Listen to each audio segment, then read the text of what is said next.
Tito capítulo 2, versículo de número 11, diz assim a palavra do Senhor: pois a graça de Deus foi revelada e a todos traz salvação.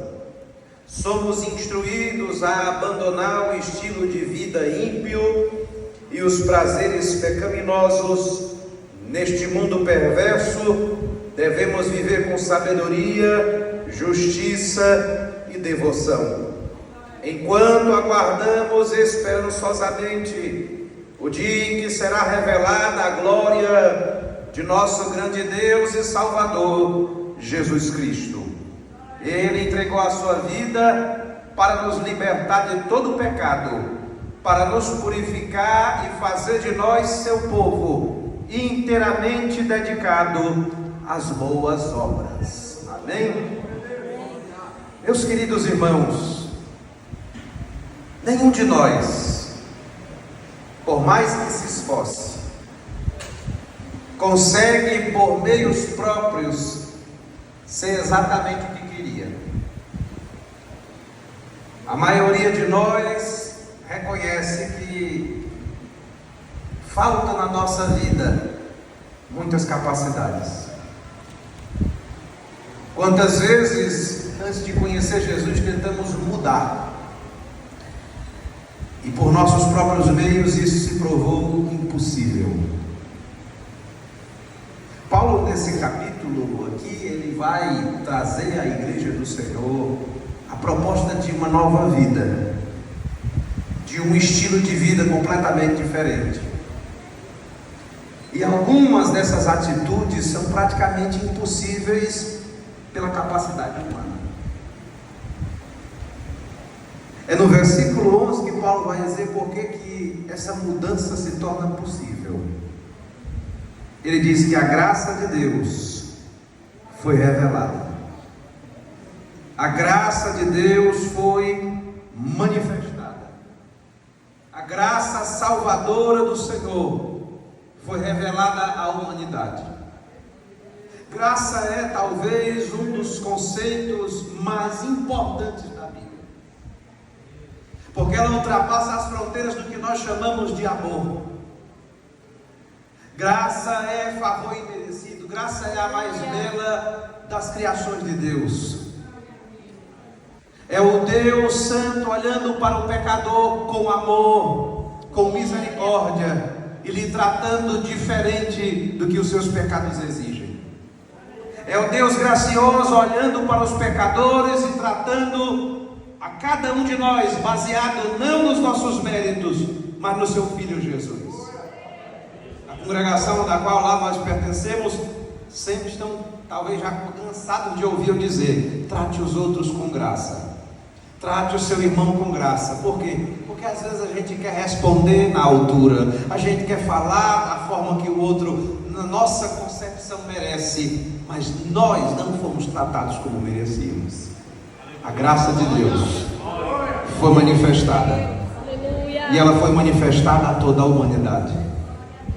A graça de Deus foi manifestada não a um grupo seleto. A graça de Deus foi manifesta num convite aberto, como aquele que Jesus faz em João capítulo 7, versículo 37. Quem tem sede, vem a mim e beba. É quem tem sede, é quem está precisando, é quem está querendo, é quem está necessitado, e o convite está aberto. E Paulo vai nos dizer nesses versículos que nós lemos aqui, que essa graça de Deus, ela nos trata no passado, ela nos trata no presente, e ela nos coloca no rumo do futuro. Assim como a Santa Ceia também é esse ato atemporal, olhando para o passado, para o presente, para o futuro. Enquanto ceávamos aqui, a nossa mente foi até o Calvário, a nossa mente foi até o ato já realizado por Jesus, o Cordeiro morto antes da fundação do mundo. Mas a nossa mente também foi colocada em um autoexame. Olhamos para a nossa vida hoje, e para a mão do Senhor sobre ela hoje, e para a proteção do Senhor, e para a graça de Deus que nos sustentou mais uma vez para estarmos aqui e cear. Mas nós olhamos também para o futuro. O versículo 26 do capítulo 11 de 1 Coríntios vai dizer: porque todas as vezes que comerdes este pão e beberdes este cálice, anunciais a morte do Senhor até que venha. Eu estou olhando para o futuro, me lembrando de um detalhe: todos os meses nós participamos da Santa Ceia, mas Jesus está com quase 2000 anos de você. Ele está aguardando o dia em que todo o seu rebanho será reunido na eternidade, numa mesa que vai do Oriente ao Ocidente, onde eu e você estaremos reunidos, com irmãos que já se foram, com irmãos que estão aqui, e com irmãos que nós nunca vimos, com Abraão, Isaac, Jacó, os profetas, os apóstolos, para cear, dessa vez não servidos pelos diáconos, mas servido pelo próprio Senhor em pessoa. E quem sabe Ele nos receba e diga, como disse em Lucas capítulo 22 aos seus discípulos: eu desejei muito comer convosco esta ceia. Da mesma forma, a graça de Deus, ela nos coloca nesses três planos. Ela nos faz olhar para algo realizado, para algo em progresso e para algo que vai chegar. É a tensão do reino de Deus entre já agora e ainda não. E no passado, como algo já realizado, a graça de Deus está manifestada. Jesus disse para Nicodemos no capítulo 3, não conhecido, capítulo 3, versículo 16 de João: Deus amou o mundo de tal maneira. Ele não amou um grupo seleto, Ele não amou apenas um punhado de pessoas. Ele amou o mundo, Ele amou cada pessoa da face da terra. Ele amou o mundo de tal maneira, em tal intensidade, que Ele deu o seu Filho. Ele não emprestou, Ele mandou para um passeio. Ele entregou o seu Filho, mesmo sabendo que Ele ia ser rejeitado, mesmo sabendo que ia ser açoitado, crucificado, assassinado, executado com toda a crueldade, mas Ele entrega o seu Filho santo e puro. Ele deu o seu único Filho, para que todo aquele que nele crê não pereça, ou seja, tenha o livramento perfeito e a recompensa perfeita, tenha a vida eterna. Então a graça de Deus se manifestou, e a graça de Deus se manifestou em Jesus de Nazaré, trazendo sobre nós aquilo que nós não merecemos. Um dia a graça de Deus foi realizada na minha e na sua vida. Um dia a graça de Deus nos alcançou lá no mundo. Independente do nosso passado, independente da nossa condição, a graça de Deus nos encontrou, a graça de Deus nos achou. Há alguns aqui, talvez a graça de Deus encontrou nos bares, há outros nas sarjetas, há outros na música mundana, há outros talvez na depressão, há outros com quase a corda no pescoço para desistir da vida, mas a graça de Deus, o plano perfeito de Deus foi manifesto. De alguma forma, a verdade de Deus chegou até você. Talvez um louvor, alguém distante, talvez um folheto, talvez alguém conversando cara a cara com você no almoço do trabalho, mas Deus usou alguém, como diz Paulo, pela loucura da pregação, e Ele te apresentou a porta, Ele te apresentou a graça de Deus. E essa graça nos perdoou, essa graça nos justificou. E não é a mesma coisa? Não, porque perdão é zerar a conta. Justificar é zerar a conta e ainda deixar saldo. Nós não fomos simplesmente libertos da morte eterna, nós fomos libertos da morte eterna e fomos aceitos como filhos. Nós não fomos tirados do esquecimento apenas, nós recebemos um lugar à mesa do rei. Tem um camarada da Bíblia que eu gosto muito, chamado Mefibosete. Ele fala muito pouco na Bíblia, mas quando fala, fala bonito. E ele era neto do antigo rei, rejeitado por Deus, e um menino ali, por conta de um acidente na fuga, durante a guerra com os filisteus, a sua ama cai sobre ele ali, e ele fica coxo de ambos os pés, e fica morando em um lugar distante da capital Jerusalém, uma cidade chamada Lodebar. E de repente o rei Davi, na sua prosperidade, na bênção de Deus sobre ele lembra do seu amigo, filho do rei Saul. Ele lembra de Jonatas. Ele pergunta: tem alguém da família de Jonatas para usar de misericórdia? Davi aqui, ele é um tipo perfeito daquilo que Jesus seria, daquilo que Jesus ia ser. Ele está ali, bom demais, ele está ali na bênção. Ele diz: eu quero ser gracioso com alguém. Eu quero fazer o bem a alguém que está esquecido. Eu quero cuidar de alguém que nem merece. E alguém diz: tem. E alguém faz questão de ressaltar o defeito. Tem, mas é um aleijado. Tem, mas é um aleijado. E Davi manda buscar ele. Traz ele para cá. Um detalhe é que Davi, quando conquistou a cidade de Jerusalém, quando era a fortaleza dos jebuseus, e os jebuseus fizeram uma brincadeira, uma piada contra ele, e disse: Davi não vai entrar aqui. Apenas os coxos e os cegos manterão Davi fora das muralhas. E Davi diz assim: pois nenhum coxo e cego entrará jamais na minha casa. Só que pela graça, aleluia, lá vem Mefibosete se arrastando para entrar na presença do rei. E o rei diz a ele: olha, eu vou a partir de hoje devolver todos os bens da sua família. É isso que Jesus faz por nós. Ele nos devolve a nossa origem. Nós não somos feitos para a terra, nós somos feitos para a eternidade. Nós não fomos feitos para a condenação, nós somos filhos de Deus. Ele nos amou desde antes da fundação do mundo. Nós fomos feitos para ser herdeiros do céu. Nós nascemos em uma condição triste, nós nascemos tocados pela mancha do pecado. Mas lá no céu, no livro da eternidade, o Senhor sabia que você viria a Ele. Aquele que conhece tudo, sabia que você viria a Ele. Davi diz: olha, eu vou te dar todos os bens que eram do seu avô.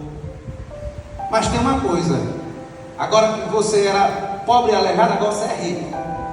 Só que você não vai gastar nada, vai ficar limpo para você, porque você vai comer na minha mesa, vai comer às minhas custas, como se fosse um dos meus filhos. O interessante é que Mefibosete entende que ele está sendo agraciado, ele está recebendo algo que ele não merece, e ele abre a boca para dizer essa palavra e diz: quem sou eu para que o Senhor faça isso por mim? Eu não valho mais do que um cachorro morto. É eu olhar para a minha vida, para todas as vezes que eu feri o coração do Deus Santo. É você olhar para a sua vida e lembrar de todos os seus pecados, daqueles que, se você lembrar muito, dói ainda a vergonha. Porque o perdão de Deus nos limpa da culpa, mas Ele não dá amnésia. Você lembra de onde foi, do buraco que você saiu. Você lembra do lamaçal, do charco de lodo de onde você rastejou quando a graça de Deus te foi oferecida. Quem somos nós para que o Filho de Deus se lembre de nós? Quem somos nós para que o Senhor nos ame? Quem somos nós? Mas a graça de Deus nos alcançou. Parecia tudo perdido, mas a graça de Deus chegou. Paulo nos dá em Efésios capítulo 2 o diagnóstico terrível da nossa existência. Diz: mortos em ofensas e pecados, por natureza filhos da ira, levados pelo curso deste mundo, seguindo o príncipe das potestades do ar. Mas Deus, esse mais aí é super-herói puro. Aquele super-herói que chega na hora final. Mas Deus, que é rico em misericórdia, pelo seu muito amor com que nos amou, estando nós ainda mortos em ofensas e pecados, Ele nos vivificou juntamente com Cristo, e nos ressuscitou, e nos exaltou, e nos fez sentar nos lugares celestiais em Cristo Jesus. Olha a profundidade do que Ele nos conta, que a graça fez ao se manifestar. Primeiro Ele nos vivificou, depois Ele nos ressuscitou, depois Ele nos fez assentar nos lugares celestiais. Peraí, mas vivificar e ressuscitar não são sinônimos? Não. Vivificar é acordar da morte.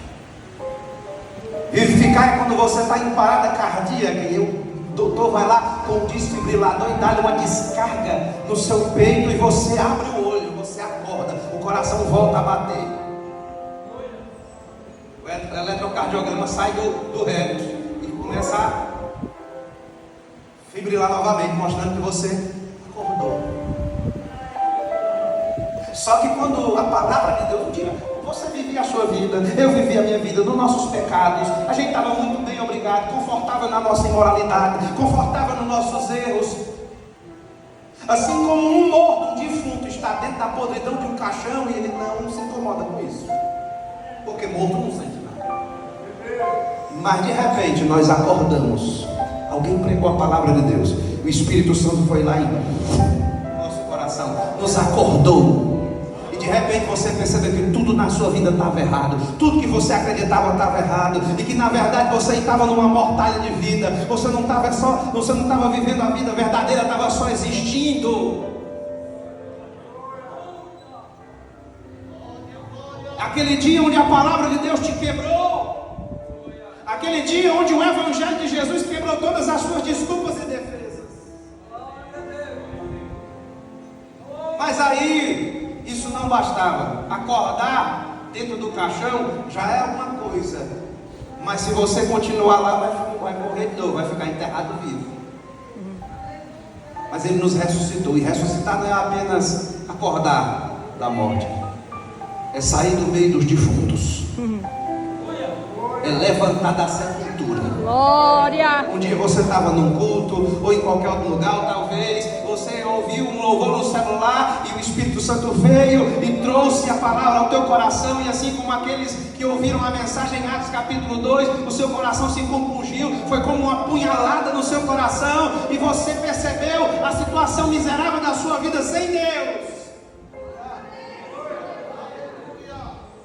E alguém foi usado por Deus para te fazer um convite. Você quer aceitar Jesus como seu Salvador, como seu Senhor, mas isso soou talvez aos teus ouvidos como o próprio Jesus te dizendo: quer levantar da morte?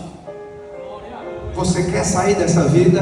Glória. E glória a Deus quando você levantou sua mão e diz: eu quero. Aleluia. Eu aceito sair da sepultura, eu aceito largar esta mortalha, eu aceito o convite de Jesus para ressuscitar para uma nova vida.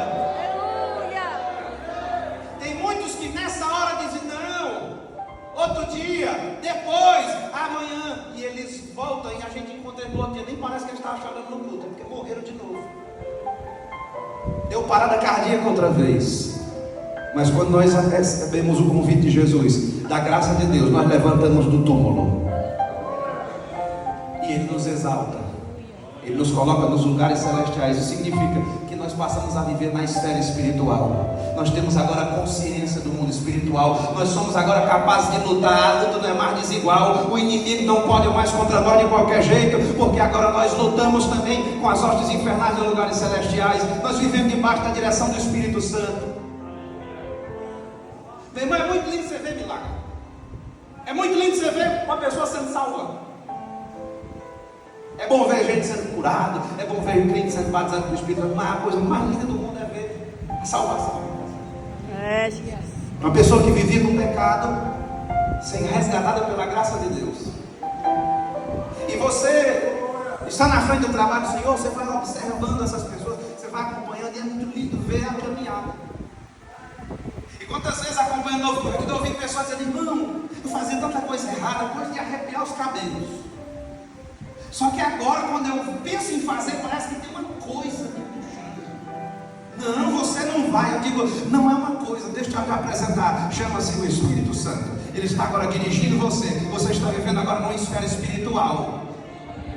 Quero te dar a notícia de que a partir de hoje você nunca mais vai pecar em paz. Porque o Espírito Santo não vai deixar. Toda vez que você pecar, Ele vai te chamar para corrigir. Ele vai querer te limpar, Ele vai querer te santificar. Como mãe que às vezes até nos vê cair na lama, ralar o joelho, mas ela pega e vai te esfregar de novo, vai te limpar. Mas ainda somos pecadores, mas o pecado não cabe mais em nós. O pecado é uma anomalia, o pecado é um acidente. O pecado agora não faz parte mais da nossa maneira de viver, do nosso estilo de vida. Ele está na nossa velha natureza, mas não cabe mais. É por isso que quando nós pecamos, dói tanto, nos incomoda tanto. A ponto de Davi dizer assim quando ele peca: Senhor, purifica-me com isopo. Isopo é um caniço com uma resina aromática para limpeza e ela também dá uma bucha. É porque Davi está dizendo: Senhor, me lava, mas não lava só com água, não, esfrega. Na linguagem do Nordeste, eu quero que o Senhor me deixe bem areadinho, dá aquela lavada.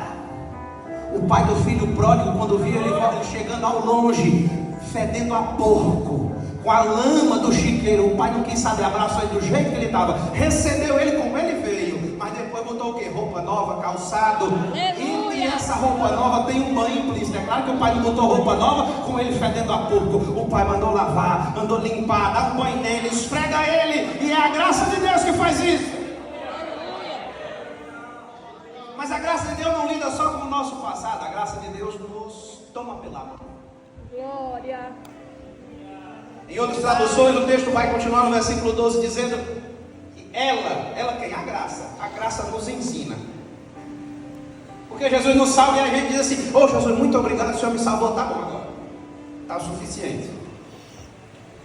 E a graça de Deus nos pega pela mão. Não, começou agora. Começou agora o processo.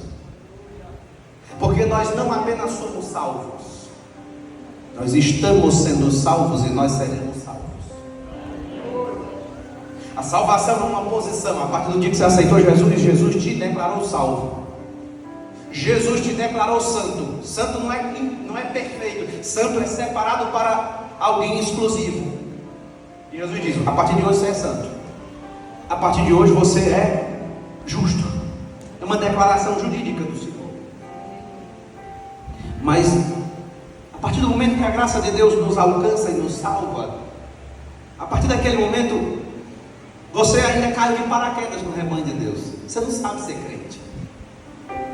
Você não sabe caminhar. É como uma criança recém-nascida. Não sabe caminhar, não sabe comer, não sabe falar. O ambiente do povo de Deus é muito esquisito para você. Você não sabe orar. Você não sabe meditar na palavra. Você vai ter que aprender as disciplinas espirituais. Vai ter que aprender a se alimentar espiritualmente, a buscar o Senhor. Você não sabe de nada. É por isso que a graça de Deus nos pega pela mão. Você foi santificado, purificado, mas a memória ainda está corrompida, está cheia de mania. Então essa graça, que é uma porta, é também um caminho. E ela nos lida com o presente. O que é que ela faz no presente? Ela nos ensina a renunciar à impiedade e às concupiscências mundanas, e a viver nestes presentes séculos sóbria, justa e piamente. Em outras palavras, ela nos ensina o que largar e o que abraçar. Olha como a graça de Deus é perfeita, é majestosa, mas é prática. É como trocar de roupa. Paulo dizendo para a gente se despir do velho homem e vestir o novo. Porque de vez em quando o velho homem quer voltar, mas a gente tem que despir ele como uma roupa suja. Temos que tirar e vestir o novo. Infelizmente, quando a graça de Deus nos alcançou, o velho homem não foi embora. Ele não foi embora. Ele saiu do controle. Agora é Cristo que dirige a sua vida, mas o velho homem Glória a Deus.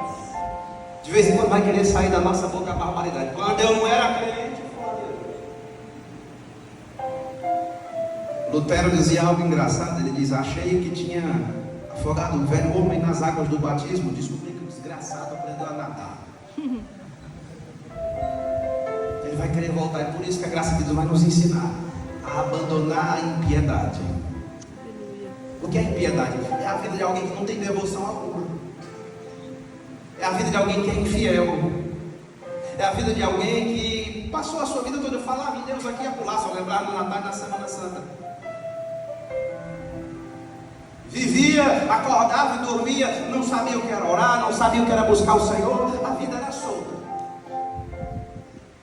Só lembrava também de Deus na hora do aperto de pedir oração a alguém. Mas a palavra de Deus nos diz que a graça nos chama a abandonar esse estilo de vida,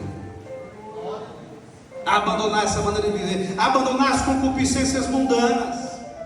Ah, irmão, eu não consigo largar tal coisa, eu não consigo deixar. Se for para me ser crente, para me envergonhar o evangelho, ou for para me ser crente para ser que nem fulano, para poder envergonhar a igreja, eu não quero. Não é você que vai largar sozinho, é a graça de Deus que vai te ajudar.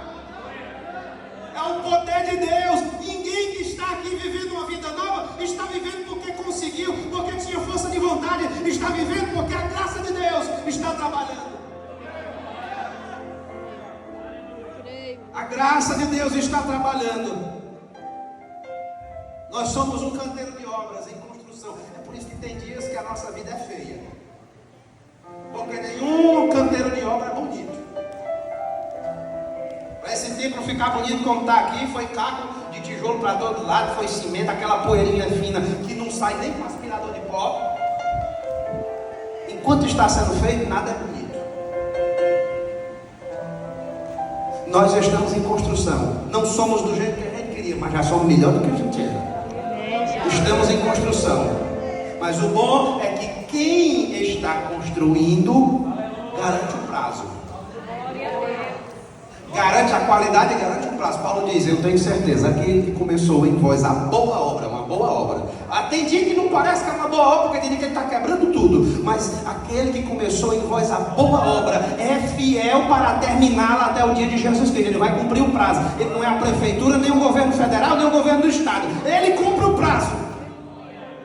O governo, como dizia um querido amigo meu que partiu para o Senhor ano passado, o governo promete sem falta, e falta sem dúvida.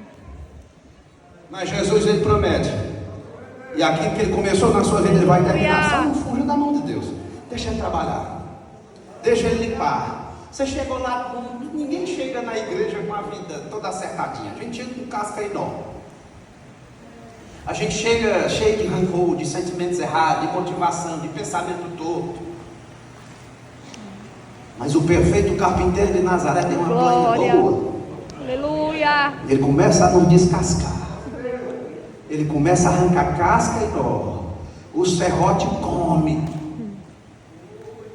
E tem dia que a gente diz, ai, Jesus tem misericórdia de mim, está doendo. Será que é o inimigo? Não, é o carpinteiro consertando você. É o carpinteiro usando o serrote da graça de Deus e nos ajeitando, porque ele quer te deixar do jeito que ele quer. Tem gente que chegou muito grande, muito importante, e tão grande que não cabe no céu. Ele tem que nos aparar para a gente poder caber lá na glória. Então a graça de Deus tem que tirar essas coisas de nós. Mas a graça de Deus não apenas nos esvazia. Sabe por que tem gente que entra na igreja e sai com pouco tempo? Porque ele se esvaziou. Ele deixou as companhias mundanas, ele deixou os vícios mundanos, ele deixou as coisas do mundo, mas ele não se encheu das coisas de Deus. Ele ficou como um copo descartável. Não tinha nenhuma sujeira, mas no primeiro vento ele voou, porque estava vazio. Mas a graça de Deus não só esvazia, a graça de Deus enche. Ela nos ensina a viver neste presente século de forma sóbria, justa e devotada a Deus. No mundo nós vivíamos como tolos. No mundo nós não tínhamos sabedoria, sobriedade. Nós vivíamos embriagados com as coisas desta vida. Mas a graça de Deus nos trouxe para remir o tempo, para nos ensinar que cada minuto na presença de Deus é precioso. Para nos ensinar que a gente não pode passar o dia nas coisas dessa vida apenas, nas preocupações, na correria do dia a dia, que a gente não pode passar simplesmente a vida rolando vídeos, que a gente não pode simplesmente viver correndo atrás de dinheiro. A graça de Deus muda a nossa escala de valores, ela nos ensina que a presença de Deus é melhor.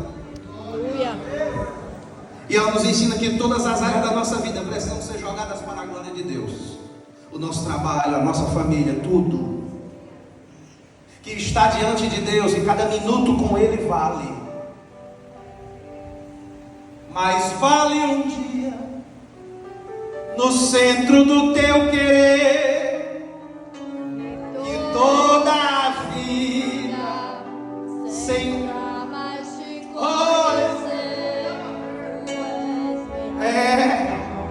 mas vale estar na presença dEle. A graça nos traz para essa sobriedade. Oh, aleluia. Louve ao Senhor. Se a graça de Deus trouxe você para a sabedoria, trouxe você para valorizar o tempo com Deus, trouxe você para valorizar a presença de Deus. Mas a graça de Deus também nos ensina o quê? E a justiça de Deus, ela não só julga, ela liberta. Glória. A graça nos ajustou à vontade de Deus. A graça está nos colocando no trilho. Não é a justiça humana, é a justiça do Senhor. Agora você não se vinga, agora você não paga mal com mal. Agora você age pela graça de Deus. Deixa que Deus resolve, deixa que Deus põe a mão, deixa que Deus faz a coisa certa. Deixa que Deus sabe o melhor a fazer com quem não gosta de você e com seus inimigos. E o que é o melhor a fazer? Converter de tudinho. Creio. Glória a Deus. Aleluia. Converter de tudinho. Deus faz uma promessa para a igreja de Filadélfia, o que queria fazer com os inimigos deles. E ele não disse que ia matar. Ele disse assim: eu pegarei estes da sinagoga de Satanás, que vive te acusando, que se dizem judeus e não são. Eu os farei vir e adorar prostrados aos teus pés, para que saibam que eu te amo. O que Deus está dizendo? Eu vou converter. Eu vou salvar. Você ainda ora para Jesus salvar quem não gosta de você? Ore, continue orando. Jesus salva, Jesus liberta. Ore, ore sim. Ore pelas autoridades desse país. Ore. Ore por aqueles que falam mal do Evangelho. Ore pelos famosos desse país que só pregam a imoralidade. Ore. Ore por aquele juiz. Ore por ele, ore para Jesus salvar. Ore para Jesus salvar. Glória a Deus. Ah, mas é ruim. E Paulo também não era, e eu também não era, e tu também não era. Essa graça de Deus nos alcança. Ah, mas é valente. Sim, Paulo era valente como uma fera, como um touro bravo, que escoiciava o aguilhão, que respirava ameaças contra o povo de Deus. Mas um dia Jesus de Nazaré encontrou ele no caminho de Damasco, jogou ele no chão, tornou ele um homem apaixonado pelo Evangelho. A graça de Deus muda a nossa escala de valores. A graça de Deus nos chama para devoção. Agora para o crente é para ser esquisito se ele acordar e não orar. Se ele for comer, ele ora. Se ele for dormir, ele ora. Antes, se o time ganhava, bebia. Se o time perdia, bebia. Quando o menino nascia, bebida. Tudo no mundo era bebida. Mas agora não, agora tudo no mundo é culto. Nasceu o menino, culto. Aniversário, culto. Casamento, culto. Morreu, vamos cantar ainda a harpa. Vamos fazer um culto. Eu já vi língua estranha em velório de crente. Jesus batizando, é alegre, o negócio é diferente. Porque agora a nossa vida gira em torno da cruz. Aleluia. A nossa vida girava em torno do abismo. Glória. A gente estava caminhando para a condenação, mas agora a nossa vida gira em torno da cruz de Cristo. Agora nós pertencemos a Jesus. Aleluia. Nós queremos Jesus e o povo de Jesus. Em tudo que a gente for fazer, a gente chama o povo de Deus, a gente reúne o povo de Deus, a gente quer caminhar com o rebanho do Senhor. Esta graça nos justifica. Essa graça está nos santificando, nos mudando. Mas esta graça vai nos glorificar. Esta graça é porta. Esta graça é caminho. Mas existe uma linha de chegada. Essa graça faz tudo isso em nós e nos coloca para quê? Para aguardar. Versículo 13. A bem-aventurada esperança e o aparecimento da glória do grande Deus e nosso Salvador Jesus Cristo. A graça nos aponta para aquele dia. A nossa esperança não está mais nesse mundo. Não somos escapistas, trabalhamos. As pessoas que mais pensam no céu são as mais produtivas na terra. Não somos escapistas, nós trabalhamos. Nós influenciamos esse mundo onde a gente pisa. Quantos aqui está influenciando nas fábricas onde trabalham, está influenciando na faculdade onde estuda, na escola onde é aluno, ou talvez alguns aqui, como eu, sou professor da rede pública, e a gente procura influenciar. Alguns têm o grande privilégio de influenciar no seu lar, criando seus filhos. Aleluia. Tem gente aqui que Jesus nunca vai levar para a África, mas vai te dar o galardão maior do que certos missionários, porque você criou 1 ou 2 filhos na presença de Deus. Mas a nossa esperança não está aqui. A nossa esperança não está num salário maior. A nossa esperança não está no governo. A nossa esperança não está no prefeito, no governador. Não está em Lula, nem Bolsonaro, nem Trump. A nossa esperança é uma pessoa. Glória a Jesus. A nossa esperança é a vinda do Rei. Aleluia. Nós não somos aqui nem democrata nem republicano, nós somos monarquistas, esperamos um rei. E ele não está atrás de voto, ele já está eleito. Inclusive, votamos nele para governar a nossa vida. E ele virá. Aleluia. Sobre as nuvens ele virá. Glória a Jesus. E essa é a nossa esperança. Esse mundo parece que não tem, mas não se preocupe, ele virá. E ele colocará tudo no lugar certo. Ele vai limpar. Ele vai separar ovelhas e bodes. Ele vai separar este mundo. Ele virá. Aquele que é amado da nossa alma. E quando ele vier, será a conclusão da obra. Glória a Deus. Eu sei que hoje ainda lidamos com as nossas imperfeições. Inclusive a prova de que você é um crente é que você está lutando contra o pecado. Você está brincando contra a sua natureza.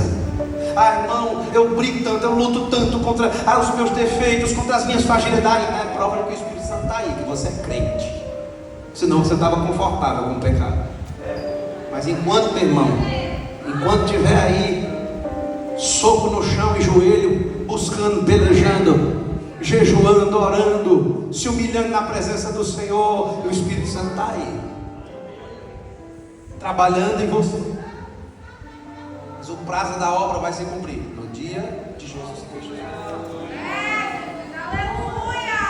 Quando ele chegar, a doença será vencida. Jesus pode curar você hoje, mas se ele não curar hoje, não se preocupe, o céu vai te curar. No céu ninguém vai ter câncer, no céu ninguém vai ser cego, no céu ninguém vai ser coxo, no céu ninguém vai sentir dor, ninguém vai ter pressão alta, diabetes, depressão, ansiedade, no céu não vai ter nada disso. Cristo morreu crucificado, mas entrou no céu perfeito. João diz: filhinhos, ainda não é manifesto o que havemos de ser, mas quando aquele que há de vir se manifestar, nós seremos como ele é. Um corpo semelhante ao corpo da sua ressurreição. Ele virá. Ele virá e a obra vai ser completada. Ele virá e a sua vida será para sempre para a glória dele. Pastor Lodigero Bonilha foi pastor da igreja em Belo Horizonte por 40 anos. E quando se completou, no fim dos anos 90, os 350 anos de uma das mais importantes confissões de fé, um dos mais importantes documentos protestantes, que é a Confissão de Fé de Westminster, na Inglaterra, ele foi um dos comissionados brasileiros para ir para a festa em Londres. E ele ficou empolgadíssimo. Vou conhecer a abadia de Westminster, a igreja catedral, a igreja onde casam reis e rainhas. Eu vou conhecer. Eu vou ver o coral de crianças, o órgão de tubos, eu vou ver tudo isso. E ele se empolgou tanto que foi uma semana antes. E não esperou nem o dia da festa, ele vou logo lá conhecer o lugar. E quando ele chegou, ele teve uma decepção. Não tinha coral cantando, não tinha coisa nenhuma. Os bancos estavam empilhados nas paredes, cobertos com a lona. Era furadeira para um lado, britadeira para o outro, um barulho terrível, poeira. A catedral estava sendo preparada, o órgão de tubos todo desmontado, estava uma complicação. Ele diz: essa é a abadia de Westminster. Essa é a igreja dos reis e das rainhas. Voltou para o hotel decepcionado. Mas ele conta que uma semana depois, no dia da festa, ele mal havia virado a esquina, ele já ouvia o coral e o órgão de tubos. Os louvores gloriosos, a atmosfera perfeita de adoração naquele lugar. O templo, a catedral estava gloriosa, tudo perfeito, tudo ajeitado. Ele disse que o Espírito Santo ministrou ao coração dele. É assim que eu faço com vocês. Talvez por enquanto não pareça que eu estou fazendo uma boa obra na vida de vocês. Pense bem, José, quando ele estava no calabouço e o copeiro esqueceu dele por 2 anos, ele talvez pensou que Deus não estivesse fazendo uma boa obra. Mas Deus estava fazendo uma boa obra. Davi, quando estava fugindo de Saul na caverna de Adulão, talvez pensou: Deus não está fazendo uma boa obra, mas Deus estava fazendo uma boa obra.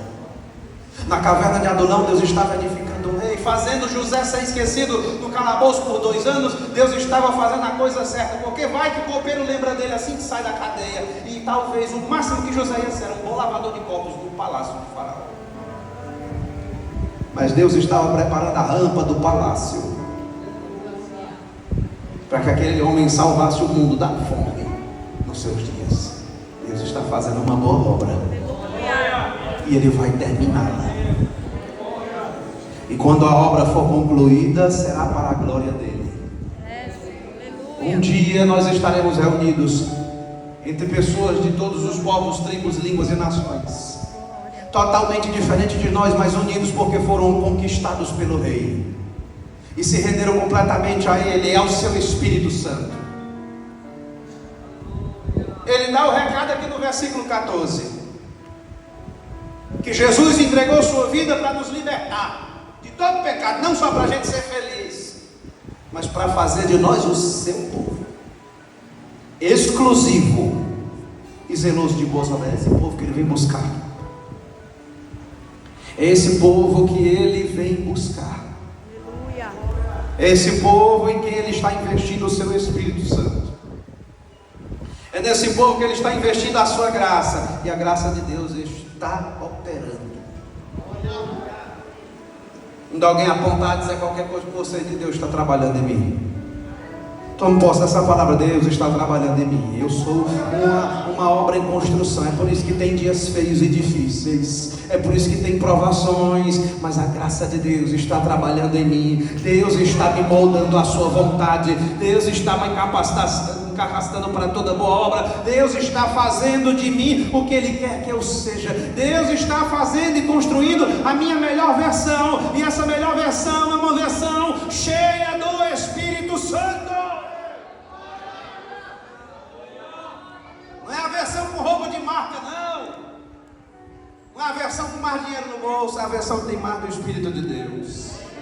É a versão que está tomada de toda a plenitude do Senhor. É a versão que está sendo transformada pelo poder do Evangelho.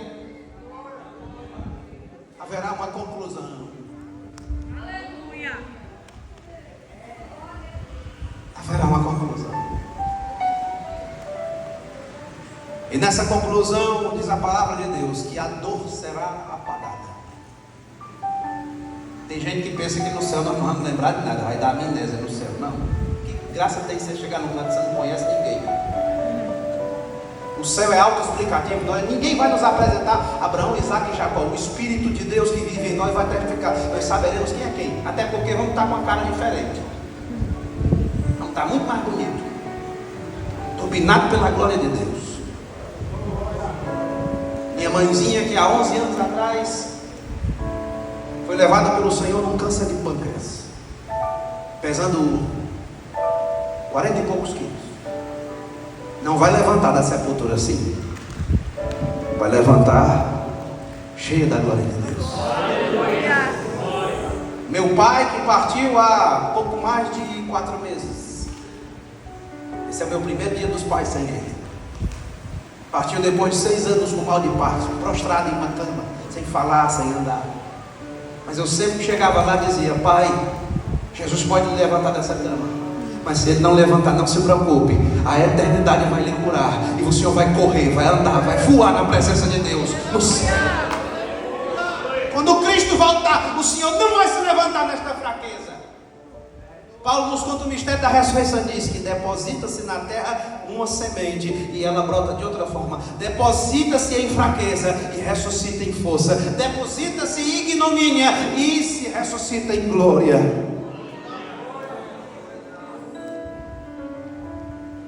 Mas Ele não vai apagar nossas memórias, vai apagar a nossa dor.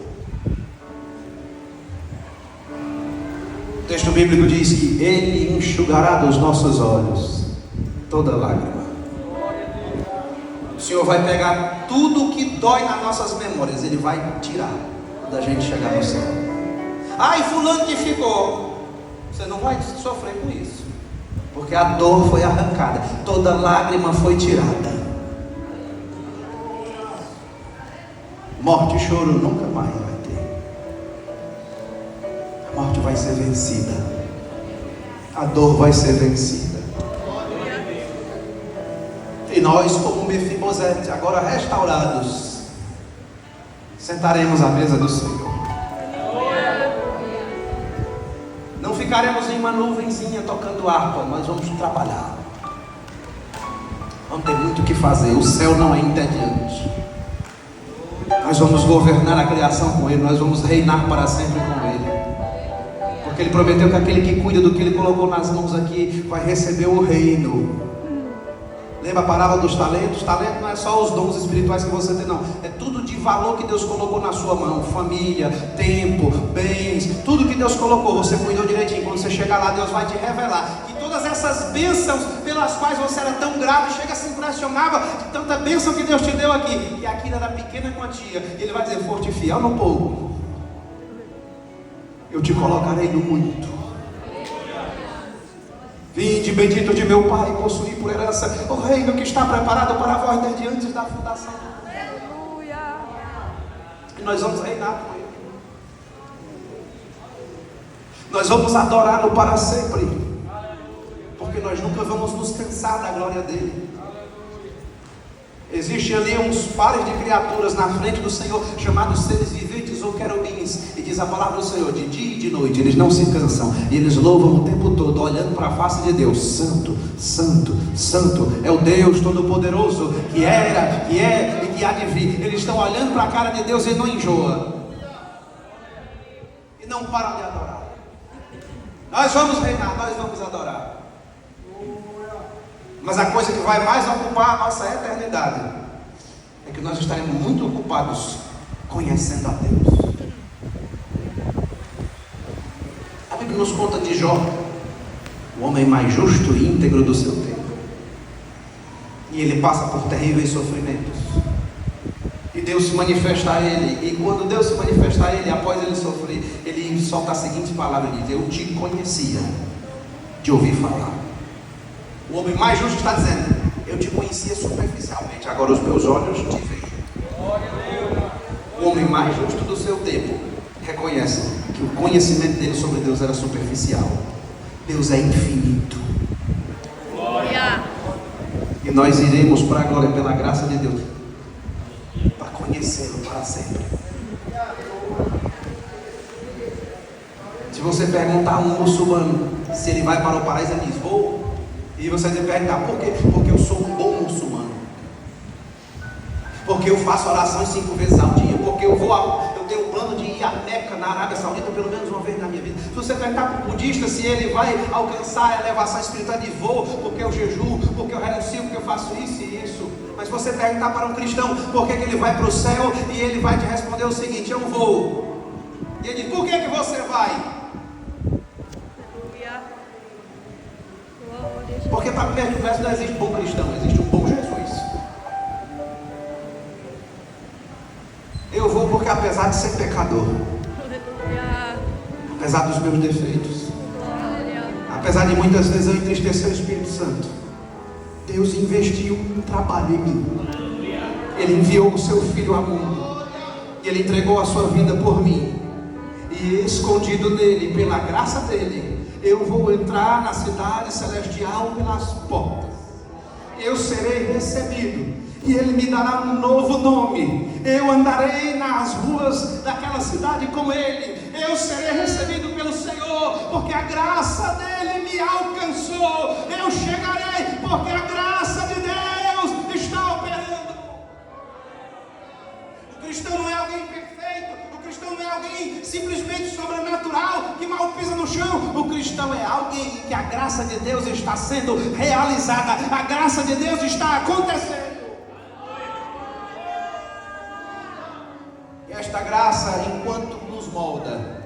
distribui dons. E o Senhor está aqui hoje para que você seja cheio dos dons do Espírito Santo. Essa graça está aqui hoje para que você seja renovado. Você é crente, está com um bocado de dia que não se alegra mais no culto, está ficando desanimado, nem queria vir para o culto hoje. O Espírito Santo te viu lá na tua casa, nem queria vir para o culto hoje, mas Ele te trouxe aqui para te lembrar que a graça de Deus é bastante para você, que a graça de Deus te fortalece, que a graça de Deus te renova. Seja visitado pelo Espírito Santo essa noite, seja renovado por Ele essa noite. Você que não fala em línguas espirituais há muito tempo, volte a falar em nome de Jesus. Seja tocado pelo Espírito Santo. Podemos ficar de pé um minutinho?